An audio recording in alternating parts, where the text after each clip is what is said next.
Tennessee head coach Josh Heupel made the right decision to cut quarterback Nico Iamaleava, and I'm going to break down why. Locked On presents The Portal, the daily podcast covering college football recruiting and everything NIL. Part of the Locked On Podcast Network. Your team every day. Welcome back into the Portal Podcast, where you get your daily recruiting, NIL, and transfer portal scoop. I am your host, Brian Smith, longtime college football writer and recruiting analyst. Thank you for making the Portal Podcast your first listen each and every day. Today's show is brought to you by our friends over at FanDuel. Right now, new customers get $250 in bonus bets when your first $5 bet wins. Just visit FanDuel.com to get started. Nico Iamaleava is no longer a part of the Tennessee Vols. Josh Heupel cuts him after Iamaleava missed a practice on Friday. Mandatory team meeting / practice / anything like that you just don't show up to. No call, no show. You gone.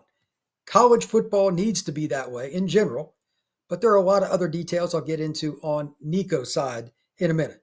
But here's my take. Josh Heupel saved not only Tennessee, but college football by making this decision. The reason is simple. Football is the ultimate team sport. No player comes before the team. To that point, and shout out to Austin Nivison of CBS Sports, here is the quote from Coach Heupel. They had their spring showcase or spring game, whatever it is today. It's the state of college football. At the end of the day, no one is bigger than the program. That includes me, said Heupel.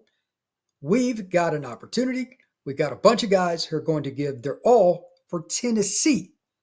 We move forward. Got a great group. Let's go compete. End quote. Great comment by Josh Heupel.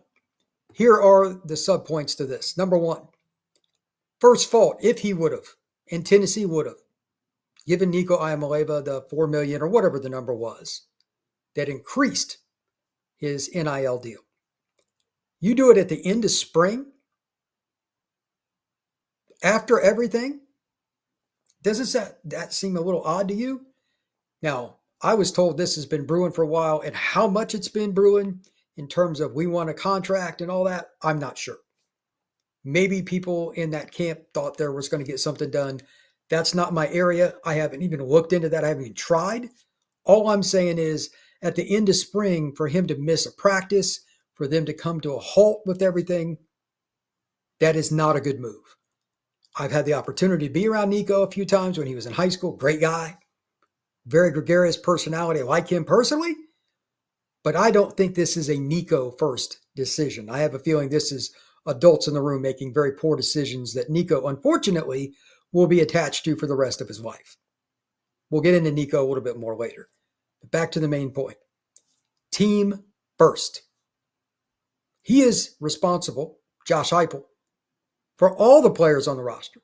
If you give one guy the out of the blue big pay bump at the end of spring, you haven't played any games, coming off a game where you got bushwhacked, it was 21-0 before I could say hello against Ohio State. What kind of message does that send to your football team, your fan base, the administration, the president of the University of Tennessee, the board of trustees, anybody with a pulse associated with that institution? It's not a good one. It's a pretty bad one. And it is also going to give the idea, let's just say, to other players on the team who have not earned it. I talked about Nico in general, but he had 37.5% completion percentage last year when he was pressured. That's terrible. He's way more talented than that. He did not live up to his expectations. And it's proven that Heupel and his staff understand how to coach quarterbacks. That's fact. So, did he deserve a pay raise? No. And again, the timing is terrible. Absolutely the right thing. Those other guys coming in, the linebacker, the DB, the O-lineman, guys that are maybe not even starters saying, hey, I want more money. That's next if you give that big pay raise to a quarterback. Fair or not, that's coming.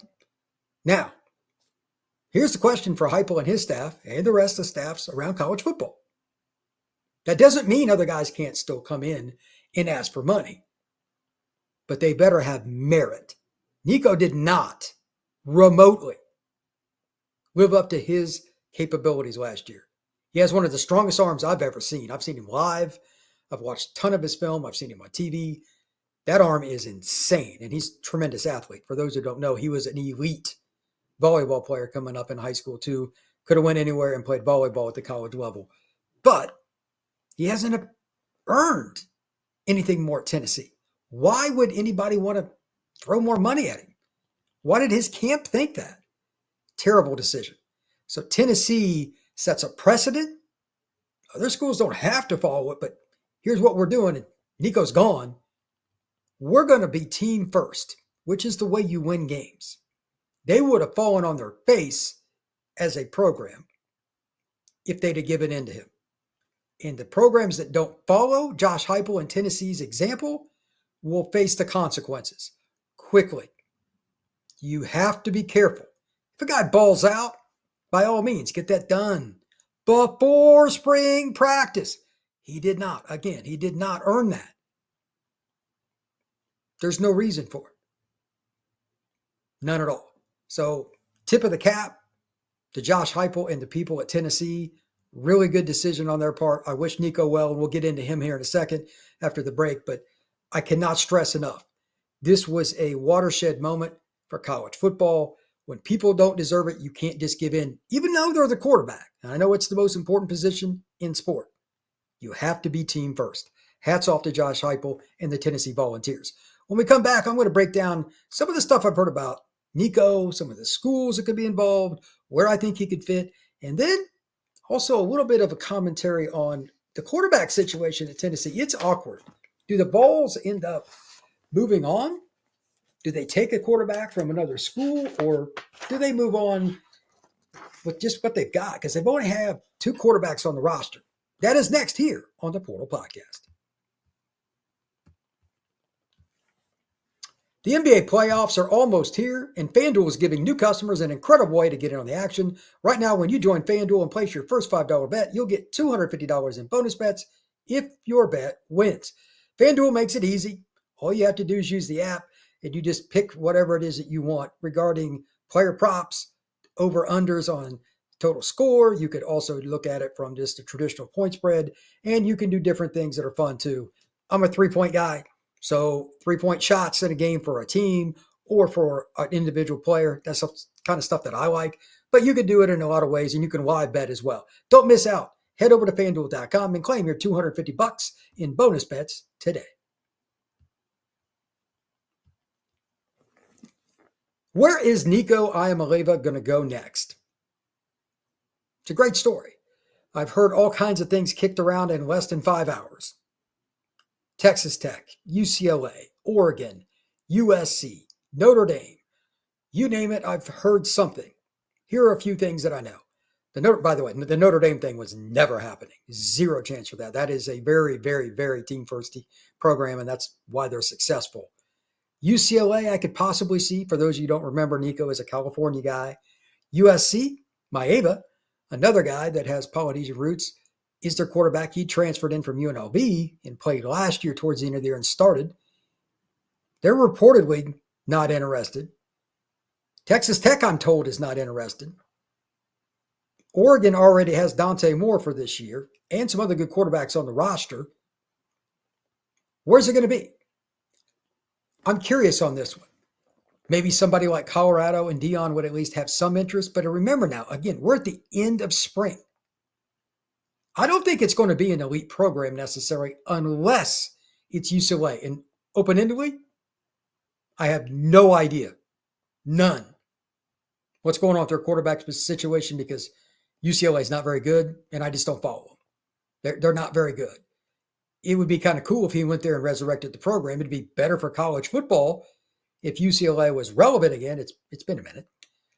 Late 80s through the early 2000s, UCLA was one of the best programs in the country. They never got on the top and won a national title, but they were good.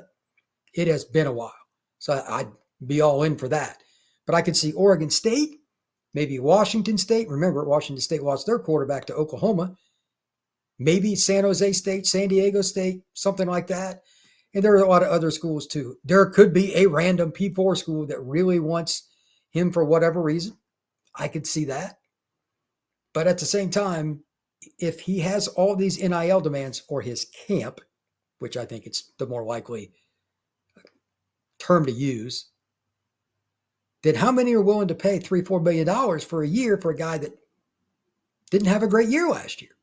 Certainly didn't live up to his expectations, although his ceiling is insanely high, no question. I don't know. I don't think there's a lot of programs that fit that mold, but we'll see. Kind of looking around at it from a broader sense, just about everybody's kind of where they need to be with quarterback that has a chance at running at a title, except for a team maybe like Georgia, in my opinion, but that's not Kirby's bag. He's not going to go all in on a quarterback and not get to see him through spring. That's not going to happen. Where's he going to go? This is going to be really fascinating because Nico's a great kid and he's got an unbelievable amount of talent. I wish him the best. Now, as for the situation with Tennessee, my first guess is they're going to get a portal quarterback in one shape or form or another, maybe even two. We'll break down why in a second. But they have two guys that are on the roster as quarterbacks that were behind Nico Iamaleava. Here they are. Jake Merklinger, he's a guy that I'd seen play at Elite 11. Got decent size. He's a little over 200 pounds, 6'3". Doesn't have a cannon for an arm, more of a pocket quarterback. He can move, roll the pocket, and throw. But last year he only played in 2 games. So he's a redshirt freshman. He was 4 for 4 against Chattanooga for 31 yards, 7.8 yards per attempt, 2 carries for 3 yards, which is a yard and a half. And then against Kent State, he was 2 out of 5 for 17 yards, 3.4 yards per attempt, 3 carries for 27 yards, 9 yards rushing per attempt. Not exactly experienced. And then early enrollee, George McIntyre, a kid out of Brentwood Academy, one of the best programs in the country in Nashville, Tennessee. George is a great guy. He is not ready physically. He is way too thin. He's roughly 200 pounds and 6'6", and he is 6'6". He is a big guy. He was standing next to Deuce Knight, who's about 6'4.5", the freshman out of Auburn, and he was definitively taller than Deuce. So he's a big drink of water, but George is not physically ready for the pounding of the SEC. So between them, they have a total of 9 passing attempts and have played in 2 games. And that's all for Jake Merklinger. He's just not ready. So now here's why I say you need possibly 2 quarterbacks, depending on how you want to do this. You could bring in 2 and just let them compete over the summer. That's possible. But my bet is you go and get somebody that can be a starter, or at least try to be. And then you may bring in another guy just in case it doesn't go well that's a veteran. Maybe a guy from the Ivy League, something like that. Maybe a guy from the MAC. I don't know, Division II quarterback. There's a million different ways. But they've got to get somebody with some starting experience to at least make a viable run at being the starting quarterback at Tennessee. It's unfortunate that the Vols are in this situation, but I say again, it's still the right one overall for your roster, for your program long-term, and again, for college football. Hats off to Josh Heupel and his staff. But this could hurt short-term. If they don't get the right quarterback for this season, I want to say FanDuel had them at like a 9.5 over-under at one point. I could be wrong. I'm just off the top of my head. If they don't get a quarterback out of the portal that's respected, that their win total will be like 7, give or take. It's gonna plummet. If you don't have a quarterback, that's not going to go well. Everybody knows that, especially in the Southeastern Conference. So, again, I say you've got to get at least 1, and I would not discount getting 2 quarterbacks in the portal. They obviously have some more NIL. So good luck to Tennessee with whatever decision they make and whichever player they try to get out of the portal. We'll see. But this is a really unique scenario, and one we're probably going to reference for many years to come. There had to be a first. It just happened to be an A-list player. Some had Nico as the number 1 player in the country coming out in the class of 2023, and I get it. I had nothing but props to people that ranked him there. He was top 10 player anyway, conservatively. But this kind of situation is why I rank players differently than other people. It's something I'll talk about a little bit later in the recruiting calendar once we get closer to June. But recruits, not all of it is just their traits on the field and how they speak with media. It's their camp. Are you getting a guy that's committed to your program that's not always going to hold you hostage every year? I had that conversation with somebody a couple of days ago. And then this happened. Very ironic. So here again, You have to find players that are team first, and that includes everybody around them. Because if they're making decisions for the young man, well, that's just as important. Thank you once again for making the Portal Podcast your first listen each and every day. I truly appreciate you stopping in and get all the latest recruiting, NIL, and transfer portal news. Hopefully there's a little less drama in regards to what's going on in the college football world the next time I do a podcast. But I'm going to have more podcasts this weekend and every day this next week as players commit, as players get in the portal. There'll be 5-minute podcasts. There'll be 40-minute podcasts. I'm going to have guests on from shows that cover specific teams, from Oklahoma State to North Carolina to Miami, Michigan, Southern Cal. There are different people that cover different aspects of the country all over. I'll have them on as well. We are about to go into an absolute adventure with transfer news. It's a lot of fun. Hope everybody comes and joins. Please like and subscribe. We will see you again soon on the Portal Podcast.